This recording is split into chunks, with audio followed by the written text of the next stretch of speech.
Thank you, Peg. It's a pleasure to be here.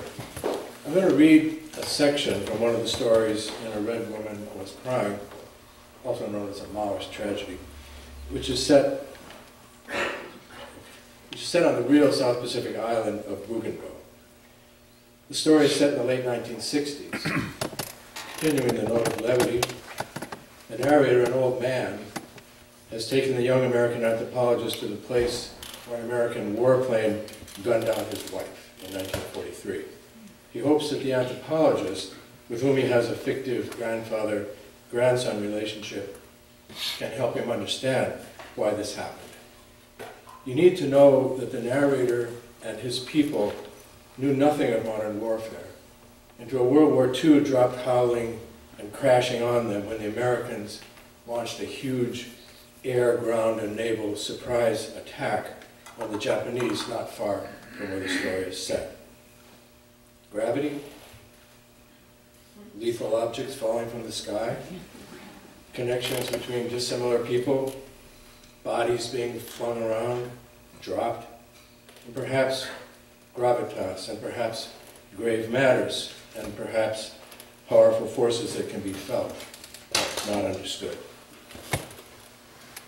I began telling what happened that day. I heard a voice that wasn't the steady airplane sound I knew. It was changing pitch. I could see the sky, but there was no airplane in it. And I turned around and around, looking. Katanai was busy with the fires, kneeling. She turned around. The sound got louder and louder, and then suddenly it flew around the bend. There, so fast, right at us. I slashed at the air with my machete and pointed. I said, "It shot lightning, winking, but slower than lightning." And I remember thinking, fireflies in the morning? I turned towards Katanai, and the earth around her was spurting up, and blood shot out from her, and she was driven backwards, spinning around. I clapped my hands to show my grandson how fast it happened. 1, 2, 3 claps, finished. I said, "That fast." And it seemed like a wind flung her over there, grandson. When the blood shot out, it was right over there. It shot out. I pointed with my machete, over there. My grandson looked at me without saying anything. His mouth was open. I said, "Now I know it was bullets hitting her that flung her. Like when wind rushing before a storm takes a rain cape. That's what it looked like. But no wind ever came so fast. Wind never made that noise. No storm ever swept in with fireflies for lightning. No. And her blood spreading." My grandson was looking at me, and his eyes told me he understood. I could see that I'd taken him back there with me, back to that day. He was seeing it as I saw it, feeling it as I felt it, and that calmed me, as if I had transferred my feelings to him. I said, "Grandson," I stood there stunned as if lightning had struck near me, and I remember thinking, fireflies killed her, even though I knew the airplane had done it. I took my grandson's arm and pulled him to where Katanai died. I said, "I ran to here. Here." Around her was red, blood on the dirt, splattered on the leaves she was burning, and the fire was heating the leaves, turning them brown, and they were curling up around the sizzling blood. He said, "Oh, grandfather," and put his hand on my arm. I put mine on his and shook him gently. I said, "Katanai did nothing to the airplane. An American killed her for no reason." My grandson didn't respond. I said, I slung Katanai across my shoulder and started back to the village. All the way there were noises louder than anything I ever heard.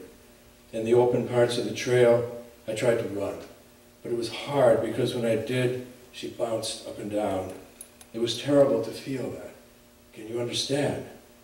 He nodded his head yes, and then he shook it no. I went on.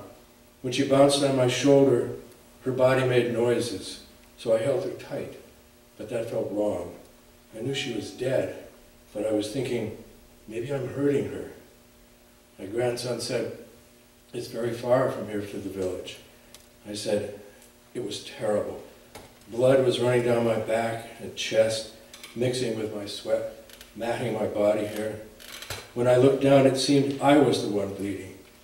Blood ran down my elbows and dropped off, and her arms were slapping against my back, her feet bobbing in front. I put my hand on my grandson's back and struck him rhythmically so he could feel what I felt.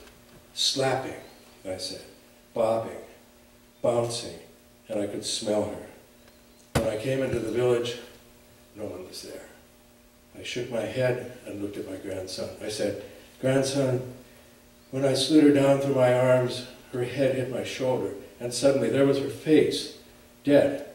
I cradled her like a child and called out without clearing my throat. And what came out of me was a huge voice shouting, "Katanai is dead, dead. An airplane killed her." My grandson took my hand. I said, "And all the people who were in their gardens but no airplane attacked them, all those people who ran from their gardens when the noise began, all those people who ran carrying food and infants, all those people hiding in the bush around the village, all those people ran towards me to see if it was true." My grandson said, "Grandfather, I'm crying for you." And I could see that his eyes were wet, and I believed him. "Cry," I said, "weep." The people came to me. When they saw Katanai with bloody holes in her, they couldn't speak. Some people belched, some groaned, some farted, some covered their faces and sobbed, some ran into the bush. I kneeled on the dirt and put Katanai down on her back and put her legs together. I took my hand from my grandson's and wiped my own eyes. I said, "When I stood up, my body felt so light, I thought I would rise like smoke and the airplanes would kill me." The women began circling her body and singing the morning dirge, and the men joined them. My grandson touched my arm. He said, "Did you stay with her?" I said, "No. The big man Messiamo came and led me away." "And then," my grandson said, "and then?" I answered, "Messiamo asked me, 'Did the airplane have red circles on it?' And I said, 'I didn't see any.' And he said, 'Then it was not the Japanese. This is bad, because we don't know who is killing us.'" My grandson said, "Grandfather, what happened then? Were you able to cremate her?" "Yes," I said. "The women washed her and covered her with a mat. The men went for wood. We laid her on the pyre, and I lit it." "And that night?" my grandson asked. I said, "Everybody came to me and made me tell my story over and over. People said, 'If we can understand what she did that angered the airplane, we won't be killed. And why did it kill her and not you?' All I could say was, 'I don't know. I don't know.' And again, Messiamo led me away to my house. I covered myself with a mat. I was afraid the airplane was searching for me, the one who escaped, and would come winking like a firefly in the night to kill me." Again, my grandson made a noise and touched my arm.